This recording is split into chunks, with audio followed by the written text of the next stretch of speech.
মার্কিন প্রেসিডেন্ট নির্বাচনকে ঘিরে তৃতীয় বিশ্বযুদ্ধের আশঙ্কা করছেন সাবেক মার্কিন প্রেসিডেন্ট ডোনাল্ড ট্রাম্প। তিনি বলেছেন, আসন্ন নির্বাচনে তিনি না জিতলে মধ্যপ্রাচ্যের আরও একটি বড় ধরনের যুদ্ধ লেগে যাবে, এমনকি তৃতীয় বিশ্বযুদ্ধ হতে পারে। শুক্রবার দ্য হিলের এক প্রতিবেদনে এ তথ্য জানানো হয়েছে। ডোনাল্ড ট্রাম্প বলেন, পরিস্থিতি এমন পর্যায়ে দাঁড়িয়েছে যে আপনারা সবাই তৃতীয় বিশ্বযুদ্ধের দ্বারপ্রান্তে দাঁড়িয়ে আছেন। একদল অযোগ্য লোক আমাদের দেশ পরিচালনা করছে। ইসরায়েলি সংবাদ মাধ্যম টাইমস অব ইসরায়েল জানিয়েছে, শুক্রবার ফ্লোরিডায় নিজ বাসভবনে ইসরায়েলি প্রধানমন্ত্রী বেনিয়ামিন নেতানিয়াহুর সঙ্গে বৈঠক করেন ট্রাম্প। এ সময় তিনি বলেন, আমি যে কোনো মার্কিন প্রেসিডেন্টের চেয়ে ইসরায়েলের প্রতি সবসময় ইতিবাচক ছিলাম। তিনি বলেন, বাইডেন প্রশাসন ইরান ইস্যুতে কিছুই করেনি।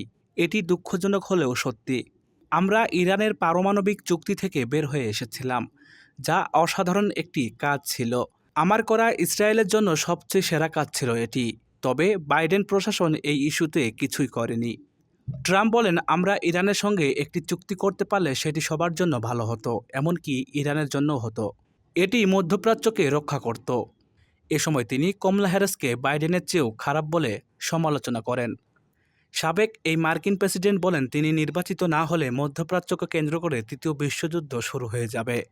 ট্রাম্প বলেন, আমরা যদি জিতি তাহলে বিষয়টি খুব সহজ হবে, কিন্তু আমরা যদি না জিতি তাহলে আপনারা মধ্যপ্রাচ্য একটি বড় ধরনের যুদ্ধে জড়িয়ে পড়বেন, এমনকি এটি তৃতীয় বিশ্বযুদ্ধ হতে পারে।